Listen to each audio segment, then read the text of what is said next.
ஆண்டவராக இயேசு கிறிஸ்துவின் நாமத்திலே கிராஸ் டிவி தொலைக்காட்சி நிகழ்ச்சிகளை பார்த்து கொண்டிருக்கிற என் அன்பு சகோதர சகோதரிகளே, இந்த தீர்க்க தரிசன சத்தம் நிகழ்ச்சிக்கு தேவ பிரசன்னத்திலிருந்து உங்களுக்கு என் அன்பின் வாழ்த்துக்களை நான் கொண்டு வருகிறேன். இந்த காலை வேளையிலும் உங்களோடு கூட பகிர்ந்து கொள்ளும்படியாக பரிசுத்த ஆவியானவர் என்னை ஏவின ஒரு வார்த்தை வேதத்திலிருந்து நான் உங்களோடு கூட பகிர்ந்து கொள்ளுகிறேன்.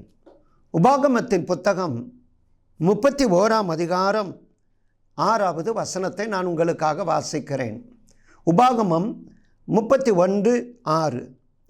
நீங்கள் பலம் கொண்டு திடமனதாயிருங்கள், அவர்களுக்கு பயப்படவும் திகைக்கவும் வேண்டாம்.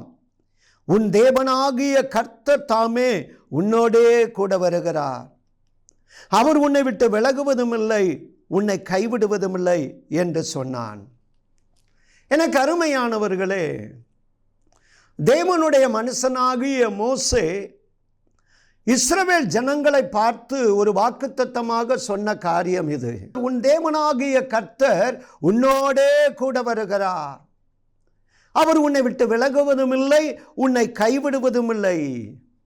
எப்பொழுது இந்த காரியத்தை தேவனுடைய மனுஷனாகிய மோசே சொல்லுகிறார், அதே உபாகமம் 31ஆம் அதிகாரம் 2வது வசனத்திலே இஸ்ரவேல் ஜனங்களை பார்த்து அவர் சொல்லுகிறார், இன்று நான் 120 வயது உள்ளவனாகிவிட்டேன், இனி நான் போக்கும் வரத்துமாய் இருக்கக்கூடாது. என்னுடைய காலங்கள் நிறைவு பெற்றுவிட்டது. இனி நான் உங்களிடத்தில் போக்கும் வரத்துமாய் உங்கள் காரியங்களை குறித்து நீங்கள் என்னிடத்தில் வர முடியாத ஒரு நிலைமை, நான் கர்த்தரிடத்திலே நான் போகிறேன். 120 வயதாகிவிட்டது, கர்த்தரிடத்திலே நான் கடந்து செல்ல போகிறேன். ஆனால் அவர்களுக்கு முன்னதாக ஒரு பாலும் தேனும் ஓடும் கானான் தேசம் ஒன்று சுதந்தரித்து கொடுக்க வேண்டும். சுதந்தரிக்க வேண்டிய ஜனங்களை பார்த்து, நன்மைகளை சுதந்தரிக்க வேண்டிய ஜனங்களை, மக்களை பார்த்து சொல்லுகிறான், உங்கள் தேவனாகிய கர்த்தர் உங்களோடு கூட வருவார். இதுவரைக்கும் இந்த 120 ஆண்டுகள் எனக்கு வயதாகிவிட்டது. இந்த 40 வருடங்கள் உங்களோடு கூட இருந்து உங்களை வழிநடத்தின நான் இனி உங்களோடு கூட வர முடியாது. ஆனால் நித்தியவாசி, என்றென்றும் ஜீவித்திருக்கிறவர், உலகத்தின் முடிவு பரியந்தம் சகல நாட்களிலும் நம்மோடு கூட இருக்கிறவர், பூரண ஆயுஸ் உள்ளவர், அந்த மகிமையின் தேவனை அவர்களுக்கு அறிமுகப்படுத்துகிறார். அந்த தேவனாகிய கர்த்தர் உங்களோட கூட வருவார். எனக்கு அருமையானவர்களே, மனிதர்கள் நம்மோடு கூட சகல நாட்களிலும் வர முடியாது. சில வேளைகளில் அவர்கள் நம்மை விட்டு விலகுவார்கள், நம்மை கைவிடுவார்கள். ஆனால் ஆண்டவர் நம்மை விட்டு விலகவும் மாட்டார், நம்மை கைவிடவும் மாட்டார். ஆகவே தான் ஜனங்களுக்கு அந்த வாக்குத்தத்தத்தை சொல்லுகிறார். உங்களுடைய மோசே, உங்களை வழிநடத்தின மோசே ஒருவேளை உங்களோடு கூட வர முடியாமல் போகலாம், என் காலங்கள் முடிந்து விட்டது. ஆனால் கர்த்தர் உங்களோடு கூட வருவார். அவர் உங்களோடு கூட வருவார். அவர் உங்களை விட்டு விலகுவதும் இல்லை, உங்களை கைவிடுவதில்லை. இப்ப ஜனங்களுக்கு ஒரு எதிர்பார்ப்பு உண்டல்லவா, மோசேக்கு பிறகு யார் எங்களை வழிநடத்துவார், யார் அந்த பாலும் தேனும் ஓடும் கானான் தேசம், அந்த சுதந்திர பூமியை எங்களுக்கு சுதந்திரித்து கொடுப்பார். அப்பொழுது மோசே யோசுவாவை அழைக்கிறார். அதே உபாகமத்தின் புத்தகம் 31ஆம் அதிகாரம் 8வது வசனத்தில், யோசுவா, கர்த்தர் உனக்கு முன்பாக போகிறவர், அவர் உன்னோடே கூட இருப்பார்.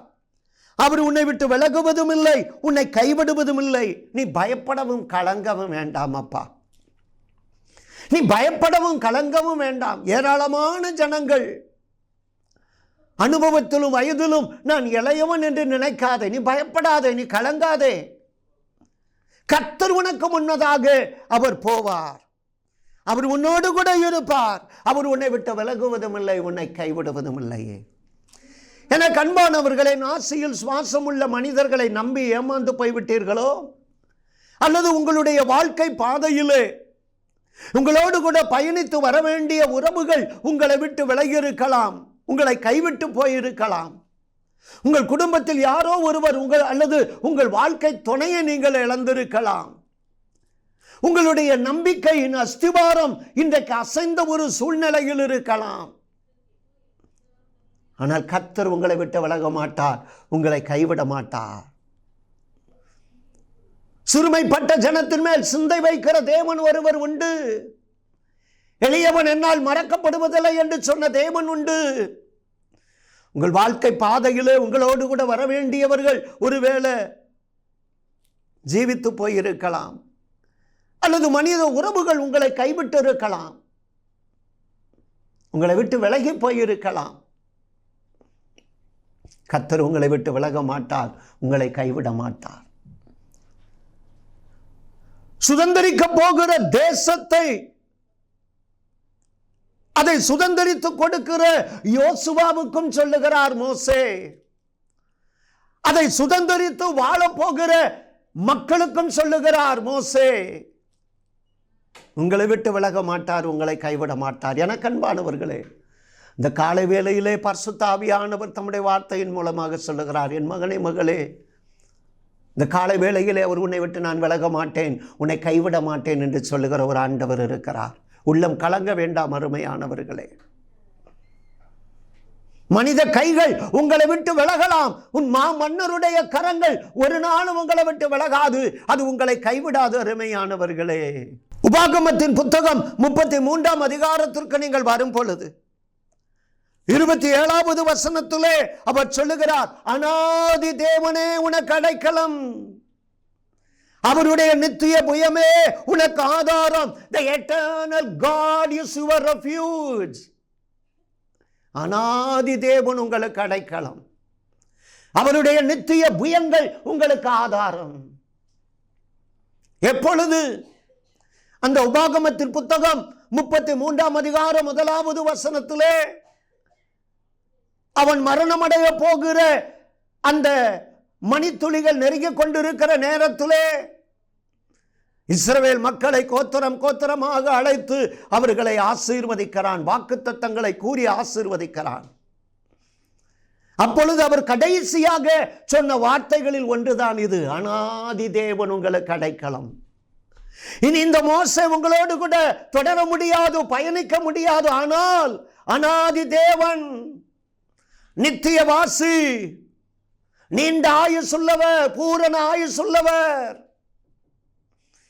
உலகத்தின் முடிவு பரியந்தம் சகல நாட்களிலும் உங்களோடு கூட வருகிறவர், என்றென்றும் ஜீவித்திருக்கிறவர், அவர் உங்களோடு கூட வருவார். அந்த அநாதி தேவன் உங்களுக்கு அடைக்கலம், அவருடைய நித்திய புயம் உங்களுக்கு ஆதாரம் என்று சொல்லி நம்பிக்கையோடு ஆண்டவரிடத்திலே அவர்களை ஒப்பு கொடுத்து செல்லுகிறார். எனக்கு அருமையானவர்களே, நம்முடைய ஆண்டவர் நம்மை விட்டு விலகவும் மாட்டார், நம்மை கைவிடவும் மாட்டார். உள்ளம் கலங்காதிருங்கள் அருமையானவர்களே. ஆண்டவர் ஒரு நாள் ஒரு மனிதனை பார்த்து சொன்னார், நான் உன்னை விட்டு விலகுவதும் இல்லை, உன்னை கைவிடுவதும் இல்லை என்று சொல்லி. யோசுவாவின் புத்தகம் 1ஆம் அதிகாரம் 5வது வசனத்திலே ஆண்டவராகிய இயேசு கிறிஸ்து ஒரு நாள் யோசுவா என்கிற அந்த மகனுக்கு தரிசனமாகி சொல்லுகிறார், நீ உயிரோடு இருக்கும் நாளெல்லாம் ஒருவனும் உனக்கு முன்பாக எதிர்த்து நிற்பதில்லை. நான் மோசேயோடு இருந்தது போல உன்னோடும் இருப்பேன். நான் உன்னை விட்டு விலகுவதும் இல்லை, உன்னை கைவிடுவதும் இல்லை. பலம் கொண்டு திடமனதாயிரு. இந்த ஜனத்தின் பிதாக்களுக்கு நான் கொடுப்பேன் என்று ஆணையிட்ட தேசத்தை நீ இவர்களுக்கு பங்கிடுவாயப்பா. யோசுவாவே, உன்னுடையதை உனக்குரியதை நீ சுதந்தரித்து தான் கொள்ளுவாய். அந்த நன்மைகளை அது சுதந்தரித்து தீரு மட்டும். நான் உன்னை விட்டு விலகுவதும் இல்லை, உன்னை கைவிடுவதும் இல்லை. நீ பலம் கொண்டு திடமனதாயிரு, நீ பயப்படாதே. மோசே மரித்த பிறகு அவர் இருந்த அந்த ஆசனத்தை அவன் காணக்கூடும். இஸ்ரவேலிலே ஒரு பெரிய தூண் ஒன்று சரிந்து விட்டது. சுமார் 20 லட்சத்திற்கும் அதிகமான ஜனங்களை வழிநடத்தி அவர்களுக்கென்று தேவன் வாக்கு கொடுத்த அந்த பாலும் தேனும் ஓடும் கானான் தேசம், அவர்களுக்கென்று தேவன் குறித்திருக்கிற அந்த நன்மை, அந்த ஆசீர்வாதத்தை சுதந்தரித்து கொடுக்க வேண்டும். ஒரு பெரிய ஒரு பொறுப்பு அவனுக்கு முன்னதாக காத்திருக்கிறது. உள்ளம் கலங்கி போனவனாய் இருக்கிறான். யாரிடத்திலே போய் நான் ஆலோசனை கேட்க முடியும்? ஒரு பெரிய பொறுப்பு எனக்கு முன்னதாக வந்து நிற்கிறதே. பிள்ளைகளை குறித்த ஒரு பாரமோ, குடும்பத்தை குறித்த ஒரு பாரமோ, எதிர்காலத்தை இனி எப்படி நடத்த வேண்டும் என்கிற ஒரு அங்கலாய்ப்போடு இருக்கிறீர்களோ? குடும்பத்துக்கு வாழ்வாதாரமா இருக்க வேண்டியவர்கள் மறைந்து விட்டார்களோ? அல்லது உங்களுக்காக ஆதரவு கரம் நீட்ட வேண்டியவர்கள் உங்களை கைவிட்டு விட்டார்களோ? உங்களை விட்டு விலகி விட்டார்களோ? பலம் கொண்டு திடமனதாய் இருங்கள். அன்றைக்கு யோசுவாவிற்கு கர்த்தரே தரிசனமாகி சொன்னார், என் மகனே யோசுவா, நான் உன்னை விட்டு விலகுவதும் இல்லை, உன்னை கைவிடுவதும் இல்லை. நீங்க நாதியற்றவர்கள் அல்ல. இஸ்ரவேல் மக்களை குறித்து அன்றைக்கு வேதத்திலே அந்த மோசே சொல்லுகிறான், கர்த்தர் ஒருவனே அவனை வழி நடத்தினார். ஒரு தகப்பன் தன் பிள்ளையை தூக்கி சுமப்பது போல அவரே சுமப்பார், அவரே உங்களுக்காக யுத்தம் பண்ணுவார் என்று பலமுறை அந்த உபாகமத்திலே நாம் பார்க்கிறோம். முழு 20 லட்சம் மக்களையும் ஒரு தனி மனித கண்ணோட்டத்திலேயே தேவன் பார்க்கிறார். ஒரு குழந்தையின் கண்ணோட்டத்திலே பார்க்கிறார். ஒரு தகப்பன் தன் பிள்ளையை தூக்கி சுமப்பது போல, ஒரு தனி ஒரு மனிதனை கரம் பிடித்து நடத்துவது போல், God alone let him, கர்த்தர் ஒருவனே அவனை வழி நடத்தினார். உங்களை கரம் பிடித்து வழி நடத்துகிற ஒரு தேவன் இருக்கிறார். யோசுவா, நீ சுதந்தரிக்க போகிற நன்மையை சுதந்தரிக்க மட்டும்.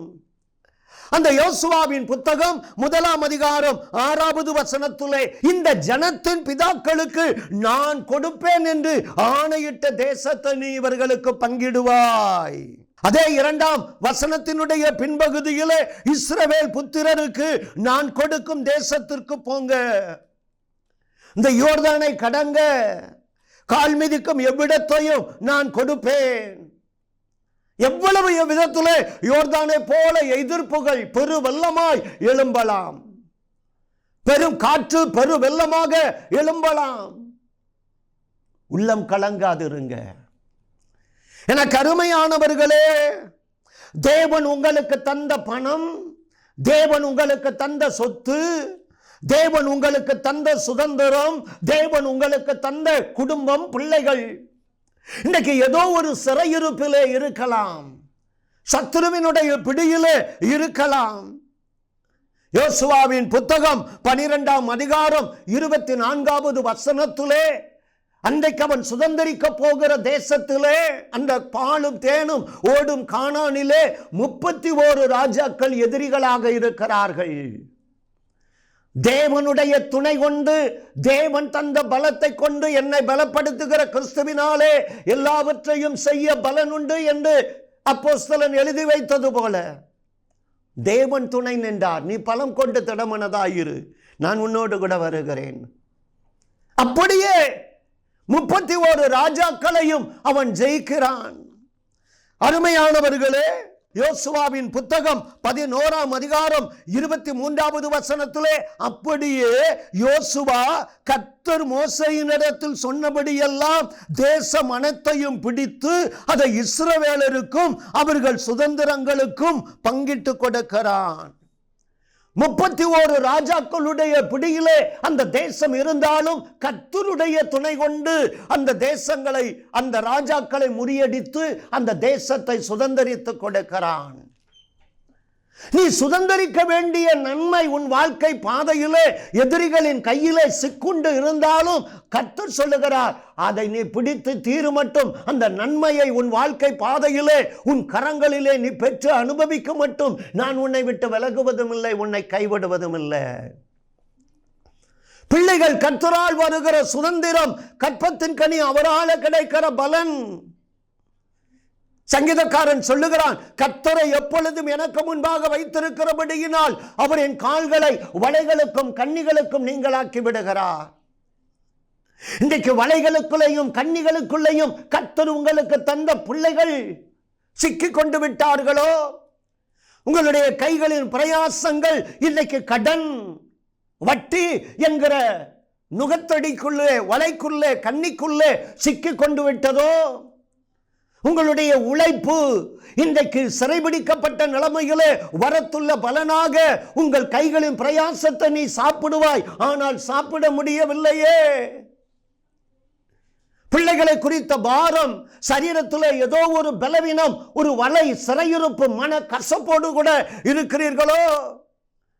நன்மைகளை பெற்று அனுபவிக்க வேண்டியவர்கள், ஆரோக்கியத்தை பெற்று அனுபவிக்க வேண்டியவர்கள், உன் பாத்திரம் நிரம்பி வழியும், கைகளின் பிரயாசத்தை ஆசீர்வதிப்பேன் என்று சொன்னாரே, ஆனால் எந்த நன்மையையும் ஆசீர்வதிக்க முடியாத ஒரு சூழ்நிலையில் இருக்கிறேனே என்று நீங்கள் அங்கலாய்க்கலாம். அருமையானவர்களே, ஆண்டவர் சொல்லுகிறார் யோசுவாவின் புத்தகத்திலே 1 அதிகாரம் 8வது வசனத்திலே, இந்த நியாயப்பிரமாண புஸ்தகம் உன் வாயை விட்டு பிரியாதிருப்பதாக, இரவும் பகலும் நீ அதை தியானித்துக் கொண்டிருப்பாயாக, அப்பொழுது உன் வழியை வாய்க்க பண்ணுவாய். மனிதன் அப்பத்தினால் மாத்திரமல்ல, தேவனுடைய வாயிலிருந்து புறப்படுகிற ஒவ்வொரு வார்த்தையும் நமக்கு பிழைப்புண்டாக்கும். அருமையானவர்களே, இந்த காலை வேளையிலே பரிசுத்த ஆவியானவர் உங்களோடு கூட பேசிக் கொண்டிருக்கிறார். பிள்ளைகள் சிறையிருப்பில் இருக்கிறார்களோ? அன்றைக்கு கெட்ட குமாரன் தகப்பனை விட்டு ஆஸ்தியை எல்லாவற்றையும் பிரித்து கொண்டு தகாத விதமாக அந்த பணத்தை செலவழித்து பன்றி திங்கும் தவிட்டினால் தன்னை திருப்திப்படுத்திக் கொள்ள ஆசையா இருந்தாலும் அவனுக்கு புத்தி தெளிந்ததல்லவா? தகப்பன் வீட்டை தேடி ஓடி வந்தான் அல்லவா? கர்த்தராகிய இயேசு கிறிஸ்துவை நீ விசுவாசி, அப்பொழுது நீயும் உன் வீட்டாரும் ரட்சிக்கப்படுவார்கள் என்று வேதம் சொல்லுகிறதே. நானும் என் வீட்டாருமோ வென்றால் கர்த்தரையே சேவிப்போம் என்று யோசுவா சொன்னது போல, ஆண்டவரே, என் முழு குடும்பமும் ஜீவனுள்ள தேவனை கண்டடைய வேண்டும். எரிகிற அக்கினி கடலுக்குள்ளே இன்றைக்கு எங்கள் வாழ்க்கை முடிந்து வந்தாலும் கடந்து வராத ஒரு நித்தியம் எரிகிற அக்கினி கடலுக்குள்ளே போய்விடக்கூடாது. பாவம், சாபம், மரண இருளின் பயங்கள், கடன், வறுமை, ஏதோ ஒரு சிறையிருப்பில் இன்னைக்கு நீங்கள் இருக்கலாம். ஒரு நாள் தாவீது தன்னுடைய போர் வீரர்களோடு, தன்னுடைய பராக்கிரமசாலிகள் 600 பேரோடு சிக்லாக் என்கிற பட்டணத்துக்கு வந்த பொழுது 1 சாமுவேலின் புத்தகத்திலே நீங்கள் அதை பார்க்க முடியும். 30ஆம் அதிகாரம் 2-3 அவனுடைய பிள்ளைகள், அவர்களுடைய குடும்பத்தை எல்லாம் அமலேக்கியர்கள் சிறைபிடித்துக் கொண்டு போனார்கள். கர்த்தர் சொன்னார், ஜனங்கள் பலனில்லாமல் போக மட்டும் வீரர்கள் அழுகிறார்கள், தங்கள் மனைவி பிள்ளைகளை சத்துரு பிடித்துக் கொண்டு சிறையிருப்பிலே கொண்டு போய் விடுகிறான். ஆனால் தாவீது கர்த்தருக்குள் தன்னை திடப்படுத்திக் கொண்டான். என்னை பலப்படுத்துகிறவர், என்னை விட்டு விலகாதவர், என்னை கைவிடாத ஒரு தேவன் உண்டு. ஆண்டவருடைய வார்த்தை அவனுக்கு வந்தது, நீ ஒன்றும் குறைவுபடாமல் திருப்பிக் கொள்வாய். அதே போல ஒன்றும் குறைவுபடாமல் திருப்பிக் கொண்டான். பிள்ளைகள் இன்றைக்கு இணையதளம் என்கிறதான பலவிதமான மாய வலைகள், சிற்றின்பங்களுக்குள்ளே இன்றைக்கு பிள்ளைகள் சிக்கிக் கொண்டார்களோ? கடன், வட்டி என்கிற சாபத்திற்குள்ளே, வறுமைக்குள்ளே இருக்கிறீர்களோ? ஏதோ ஒரு பலவீனம், ஏதோ ஒரு சிறையிருப்பு, ஏதோ ஒரு நோய், தீரா நோய், ஏதோ ஒரு சிறையிருப்பில் இருக்கிறீர்களோ? ஆண்டவர் அன்னைக்கு யோசுவாவை பார்த்து சொன்னார், நான் உன்னை விட்டு விலகுவதும் இல்லை, உன்னை கைவிடுவதும் இல்லை. அப்பா, உனக்கு உரியது இன்னைக்கு சத்துருவின் பிடியிலே இருக்கலாம், ஆனால் உன்னுடையதை நீ சுதந்திரித்து தீர்மட்டும் நான் உன்னை விட்டு விலகுவதும் இல்லை, உன்னை கைவிடுவதில்லை. நம்பிக்கையோடு வசனத்தை அறிக்கை செய்யுங்க. இந்த வாழ்க்கையிலே தீமையை நன்மையாய் முடிய பண்ணுகிற தேவன். விசுவாச அறிக்கையிடுங்கள் அருமையானவர்களே. நானும் என் வீட்டாருமோ வென்றால் கர்த்தரையே சேவிப்போம், கர்த்தராகிய இயேசு கிறிஸ்துவை நான் விசுவாசிப்பேன், அப்பொழுது நானும் என் வீட்டாரும் கட்டாயமாக ரட்சிக்கப்படுவார்கள்.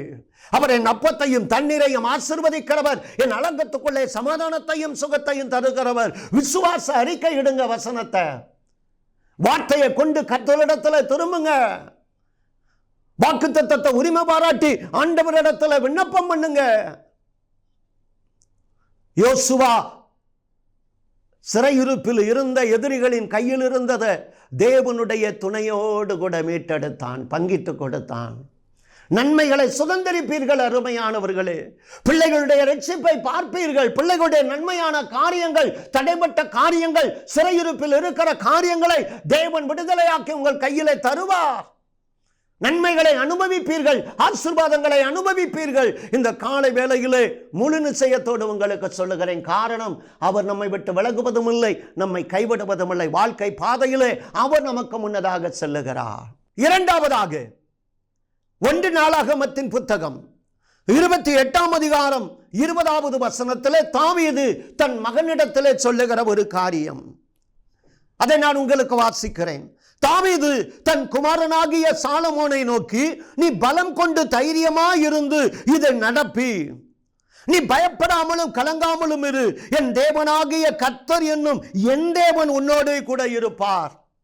கர்த்தருடைய ஆலயத்தை கட்டுகிறதற்கு அடுத்த சகல கிரியைகளையும் நீ முடித்து தீருமட்டும் அவர் உன்னை விட்டு விலகவும் மாட்டார், உன்னை கைவிடவும் மாட்டார். ஆண்டவருக்கு அடுத்த காரியத்திலே இன்றைக்கு தீவிரமாக ஈடுபடுகிற தேவ ஜனங்களே, கர்த்தருடைய ஊழியக்காரர்களே, உங்களை பார்த்து தான் அவர் சொல்லுகிறார்.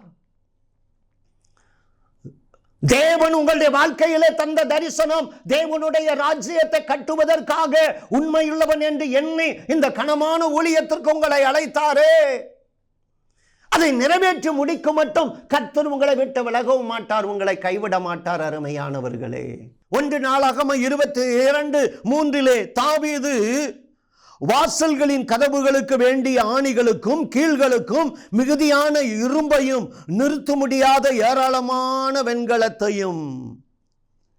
5வது வசனம் எப்படி முடிகிறது பாருங்க. 1 நாளாகமம் 22:5 தாவீது தன் மரணத்திற்கு முன்னே திரளாய் சபதரித்து வைத்தான். கர்த்தருக்காக கட்டப்படும் ஆலயம் சகல தேசங்களிலும் கீர்த்தியும் மகிமையும் உடையதாய் விளங்கும்படி மகா பெரிதாய் இருக்க வேண்டும். எவ்வளவு மனப்பூர்வம், எவ்வளவு வாஞ்சை பாருங்க. மரங்களை, ஆணிகளை, என்னென்ன ஒரு ஆலயத்திற்கு தேவையோ இரும்பு, பொன்னு, வெள்ளி எல்லாவற்றையும். 14வது வசனத்தில் அவர் சொல்லுகிறார், 1 நாளாகமம் 22:14 இதோ நான் என் சிறுமையிலே கர்த்தருடைய ஆலயத்துக்காக 1,00,000 தாலந்து பொன்னையும் 10,00,000 தாலந்து வெள்ளியையும் நிறுத்த முடியாத திரளான வெண்கலத்தையும் இரும்பையும் மரங்களையும் கற்களையும் சபதரித்து வைத்தேன்.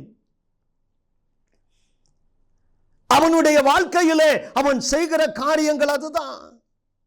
அவன் என்ன சொல்லுகிறான் பாருங்க. 1 நாளாகமம் 29ஆம் அதிகாரத்திலே 2வது வசனத்திலே, நான் என்னாலே இயன்ற மட்டும் என் தேவனுடைய ஆலயத்திற்கு இவைகளை சேகரித்தேன்.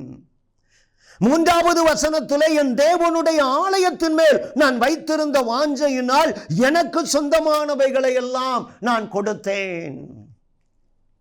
இயன்ற மட்டும் மனப்பூர்வமாக ஆலயத்தின் மேல் வைத்த வாஞ்சை, எனக்கு சொந்தமானதை எல்லாம் கொடுக்கிறேன். நான் மரணம் அடைவதற்கு முன்னதாக என் குமாரன் சாலமோனுடைய கையிலே நான் கொடுக்க வேண்டும். தாவீதுதான் கர்த்தருடைய ஆலயத்தை கட்ட வேண்டும் என்று மனதிலே அதிகமாக அவன் வாஞ்சித்த பொழுது 1 நாளாகமம் 22:8 கர்த்தருடைய வார்த்தை அவனுக்கு உண்டாகி, நீ திரளான இரத்தத்தை சிந்தி பெரிய யுத்தங்களை பண்ணினாய், நீ நாமத்திற்கு ஆலயம் கட்ட வேண்டாம். 9வது வசனத்தில் உன் பிள்ளை சாலமோன் அந்த ஆலயத்தை கட்டுவான் அப்படின்னு சொல்லுகிறார். ஒருவேளை நமக்கு சில பொறுப்புகள் மறுக்கப்படும் பொழுது, அல்லது சிலர் நம்மை மட்டம் தட்டும்படியாக நம்மை புறக்கணிக்கும் பொழுது நம்முடைய சுபாவம் எப்படி இருக்கிறது? கிட்டாலும் மேன்மக்கள் ஐயா. எனக்கு வாய்ப்புகள் மறுக்கப்படலாம், அல்லது வலுக்கட்டாயமாக என்னுடைய கைகள் கட்டப்பட்ட நிலைமையிலே, பறிக்கப்பட்ட நிலைமையிலே இருக்கலாம். ஆனால் என்னுடைய உள்ள அந்த பெருந்தன்மையை காட்டட்டும் என்று சொல்லி பொன்னு, வெள்ளி, வெண்கலம், இரும்பு எல்லாவற்றையும் தன் குமாரன் கையிலே கொடுக்கிறான். அருமையானவர்களே, இன்றைக்கு நம்முடைய வாழ்க்கையிலே ஆண்டவர் நம்மை விட்டு விலகவும் மாட்டார், நம்மை கைவிடவும் மாட்டார். ஆனால் நமக்கு ஆசீர்வாதமாக இருக்கிற தேவனுடைய ஊழியங்களுக்கு, நாம் சார்ந்திருக்கிற திருச்சபைக்கு, தேவன் நமக்கு தந்திருக்கிற, நம்மை ஆசீர்வதிக்கும்படியாக, நம்மை வழிநடத்தும்படியாக தந்திருக்கிற ஊழியர்களுக்கு நம்முடைய பங்கு என்ன? நம்முடைய வாழ்க்கையில இயன்ற மட்டும் மனப்பூர்வமாக நமக்கு உண்டானதை தியாகத்தோடு ஒரு ஆர்வமாக கர்த்தருக்காக அந்த 5 அப்பமோ 2 மீனோ சீசர்கள் கையில கொடுத்தாலும் அது கடைசியில் இயேசுவின் கைகளுக்குள்ள போயிட்டையா. கர்த்தருடைய ஆலயத்தின் நிமித்தம் உங்களுக்கு நன்மை உண்டாக தேடுவேன் என்று சொன்னாங்க. யாரும் என்னை அங்கீகரித்தா, யாரும் என்னை ஏற்றுக்கொண்டால் தான் நான் செய்வேன் என்று இல்லை. கர்த்தரே சொன்னார், உன் கை ரத்தம் சிந்தின கை. A fighting man can never be a building man. நீ ரத்தம் சிந்தினா, யுத்தம் செய்து, நீ வேண்டாம் உன் பிள்ளை கட்டட்டும், அது அப்படியே ஒத்துக்கொண்டானே. அந்த சுவாபம் நமக்கு வேண்டும். ஆண்டவருக்காக கர்த்தருடைய ராஜ்யம் கட்டப்படுவதற்கு நீங்க தோள் கொடுத்து பாருங்க. அவர் உங்களை விட்டு விலகவும் மாட்டார், உங்களை கைவிடவும் மாட்டார்.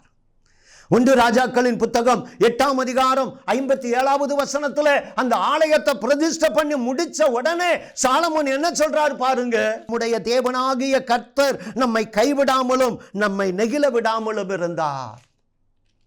நம்மை கைவிட மாட்டார், நம்மை நெகிழ விட மாட்டார் ஐயா. காரணம், கர்த்தருடைய ராஜ்யம் நம் மூலமாக கட்டப்படும் பொழுது மிஷனரி பணிகளை, இந்த மாதிரி கிராஸ் டிவி ஊழியங்கள், தேசங்களுக்கு, நாடுகளுக்கு, மக்களுக்கு இந்த வார்த்தைகளை கொண்டு செல்லுகிற அந்த ஊழியங்கள் எல்லாம் நீங்கள் தாங்கலாம். அருமையானவர்களே, கர்த்தர் உங்களை ஆசீர்வதிப்பார். 3ஆவதாக, கடைசியாக, எபிரேயர் 13ஆம் அதிகாரம் 5வது வசனத்தை நான் உங்களுக்கு வாசிக்கிறேன். 5:6. நீங்கள் பண ஆசை இல்லாதவர்களாய் நடந்து உங்களுக்கு இருக்கிறவைகள் போதும் என்று எண்ணுங்கள். நான் உங்களை விட்டு விலகுவதும் இல்லை, உங்களை கைவிடுவதும் இல்லை என்று அவர் சொல்லியிருக்கிறாரே.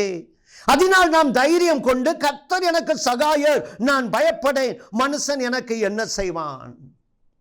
போதும் என்கிற மனதுடனே கூடிய தேவ பக்தி மிகுந்த ஆதாயம். மற்றவர்களை, அடுத்தவர்களை பார்த்து நம்முடைய வாழ்க்கையை அமைத்துக் கொள்ள வேண்டும் என்று வீணாக கடனிலே விழுந்து விடாதீங்க.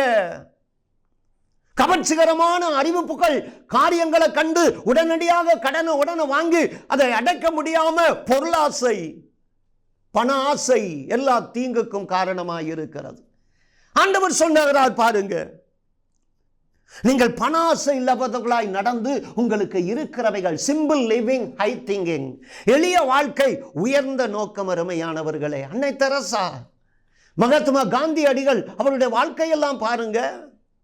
எத்தனையோ மிஷனரிகள், வெளிநாடுகளிலிருந்து பிரபுக்கள், அரண்மனைகளிலே வாழ்ந்தவர்கள், வசதியாக வாழ்ந்தவர்கள், ஆண்டவருக்காக இந்த பூமியிலே கோதுமை மணிகளாக தங்களை மாய்த்து கொண்டவர்கள், கர்த்தருக்காக எளிய வாழ்க்கை வாழ்ந்தவர்கள். கொஞ்சம் யோசித்து பாருங்க. ஆண்டவர் சொல்லுகிறார், நான் உன்னை விட்டு விலகுவதும் இல்லை, உன்னை கைவிடுவதும் இல்லை. பெருமைக்கு காரு, பெருமைக்கு லோனை வாங்கி கொண்டு கடனே கட்ட முடியாம, கர்த்தாவே என்னை விட்டு விலகாதீங்க, என்னை கைவிடாதீங்க. நமக்கு இருக்கிற மற்றவர்களை எடை போடாதீங்க. போதும் என்கிற மனதுடனே கூடிய தேவ பக்தி மிகுந்த ஆதாயம். அதைத்தான் சொல்லுகிறான், நான் தைரியம் கொண்டு, கர்த்தர் எனக்கு சகாயர். நம்முடைய சகாயம் வானத்தையும் பூமியை உண்டாக்கின கர்த்தரிடத்திலிருந்து வரும். அருமையானவர்களே, அது மாத்திரமல்ல, அங்கே என்ன சொல்லுகிறார்? விவாகம் யாவருக்கும் கனமுள்ளது, விவாக மஞ்சம் அசுசிக்கப்படாது இருப்பதாக. 4வது வசனம், குடும்ப வாழ்க்கையில உண்மையாயிருங்க. குடும்ப வாழ்க்கையில உங்க வாழ்க்கை துணைக்கு உண்மையாயிருங்க. பெருமைக்காக கடனுடனே வாங்கி ஊதாரித்தனமான வாழ்க்கை வாழாதீங்க. எளிமையா இருப்பவை போதும் என்று எந்த நிலைமையிலும் மனரம்பியமா வாழ கற்றுக்கொள்ளுங்க. உங்களுக்கு இருக்கிறவைகள் போதும் என்று எண்ணுங்க. கர்த்தர் உங்களை விட்டு விலகவும் மாட்டார், உங்களை கைவிட மாட்டார். அவர் நமக்கு தைரியம் கொண்டு சொல்லலாம், எனக்கு சகாயர். இந்த காலை வேளையிலே கர்த்தர் யோசுவாவை பார்த்து சொன்னார், நீ சுதந்திரிக்க வேண்டிய நன்மைகள் எதிரியின் கையில் இருக்கலாம், நான் உன்னை விட்டு விலக மாட்டேன், உன்னை கைவிட மாட்டேன், நீ சுதந்திரிப்பாய். உங்கள் பிள்ளைகளுடைய சிறையிருப்பை கர்த்தர் மாற்றுவார். எனக்கு அருமையானவர்களே, தாவீதை பார்த்து, தாவீது சாலமோனை பார்த்து சொன்னார், தாவீது சாலமோனை பார்த்து சொன்னார், கர்த்தருக்காக, தேவனுடைய ராஜ்யம் கட்டுவதற்காக நீ எடுக்கிற பிரயாசத்திலே நானும் தோள் கொடுக்கிறேன். அவர் உன்னை விட்டு விலக மாட்டார், நம்மை கைவிடவும் மாட்டார்.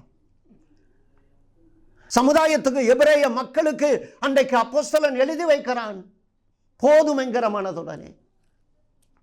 உங்களுக்கு இருக்கிறவைகள் போதும் என்று எண்ணுங்க. இன்னைக்கு ஆவிக்குரிய இஸ்ரவேலாகிய நம்மை பார்த்து ஆண்டவருடைய வசனமே கேட்குது. எளிமையாக வாழ கற்றுக்கொள்வோம். கடன் இல்லாமல் கடன் வாங்கவே மாட்டேன் என்று ஒரு பொருத்தனை பண்ணுங்க, ஒரு தீர்மானம் எடுங்க. கர்த்தர் உங்களுக்கு சகாயராயிருப்பார். அவர் உங்களை விட்டு விலகவும் மாட்டார், உங்களை கைவிட மாட்டார். இன்னைக்கு என்ன சிறையிருப்பு, என்ன வேதனை, என்ன பலவீனம், எல்லாவற்றையும் தேவன் மாற்றுவார். கற்பத்தின் கனியை தருவார், சுக பிரசவத்தை தருவார், திருமண காரியங்களை கைகூடி வர பண்ணுவார், வேலைக்குண்டான வழி வாசல்களை திறப்பார். ஆண்டு இறுதி தேர்வை எழுத போகிற நம்முடைய பிள்ளைகளுக்கு தேவன் அனுக்கிரகம் செய்வார், கைவிட மாட்டார். நாம் ஜெபிக்கலாமா? எங்கள் அன்பின் பரலோக பிதாவே, தகப்பனே, இப்பொழுதும் இந்த காலை வேளையில் ஆண்டவரே உம்முடைய முகத்தை உம்முடைய பிள்ளைகளுக்காக நோக்கி பார்க்கிறேன். ஆண்டவரே தகப்பனே, இதுவரை நீர் பாராட்டின எல்லா நன்மைகளுக்காக நன்றி அப்பா. யோசுவாவிற்கு நீர் சொன்னீர் ஆண்டவரே, உனக்குரியதை சுதந்தரிக்க மட்டும் நான் உன்னை விட்டு விலக மாட்டேன், உன்னை கைவிட மாட்டேன். உனக்கென்று நான் கொடுத்திருக்கிற நன்மைகளை நீ சுதந்தரிக்க மட்டும் அது எதிரியின் கையிலே, சத்துருவின் கையிலே இருந்தாலும் அந்த சிறையிருப்பை மாற்றுவேன். தாவீது தன் பிள்ளைகள் எல்லாம் சிறையிருப்பிலே அமலேக்கியர்கள் பிடித்து கொண்டு போன பொழுது ஒன்றும் குறைவுபடாமல் திருப்பி கொண்டது போல உமது வலதுகரம் செய்யும் இரட்சிப்பின் வல்லமை இன்றைக்கு அந்த குடும்பங்கள் மேல வரட்டும் ஐயா. உம்முடைய ஆணி வாய்ந்த கரத்தினால், உம்முடைய தழும்புகளால் வரக்கூடிய சுகம் உச்சம் தலையிலிருந்து உள்ளங்கால் வரை இறங்கட்டும் ஆண்டவரே. நீர் உம்முடைய கையை திறக்க சகல ஜீவராசிகளும் நன்மையினால் நிரம்பும். அந்த கரம் இன்றைக்கு உம்முடைய பிள்ளைகளுக்கு ஒரு நன்மைக்குண்டான வழிகளை திறக்கட்டும். தடைகளை நீக்கி போடுகிற கர்த்தர் இருப்பு தாழ்பால்களை உடைத்து வெண்கல கதவுகளை நொறுக்கி அந்தகாரத்தின் புதையல்களை, ஒளிப்பிடத்தின் பொக்கிஷங்களை, அந்த ஆசீர்வாதங்களை கொடுங்கப்பா. முழு குடும்பமும் ஜீவனுள்ள தேவனை ஆராதிக்கும்படி பாவ அடிமைத்தனங்கள், பாவ கட்டுகள் மாறட்டும், வியாதி பலவீனங்கள் மாறட்டும், எப்பேற்பட்ட வியாதி பலவீனங்களும் மாறட்டும் ஆண்டவரே. கடன் என்கிற கோலியாத், வறுமை என்கிற கோலியாத் மடங்கடிக்கப்படட்டும். கையின் பிரயாசங்கள் ஆசீர்வதிக்கப்படட்டும். வரத்துள்ள பலன் உண்டாகட்டும். தாவீது சாலமோனை பார்த்து சொன்னது போல் கர்த்தருடைய ஆலயத்தை கட்டி தீரு மட்டும் அவர் உன்னை விட்டு விலகவும் மாட்டார், உன்னை கைவிடவும் மாட்டார். ஆண்டவரே, அந்த ஆலயத்தை கட்டி முடித்த பொழுது சாலமோன் சொன்னது போல அவர் எங்களை விட்டு நெகிழ விடல, எங்களை கைவிடல, எங்களை விட்டு விலகல.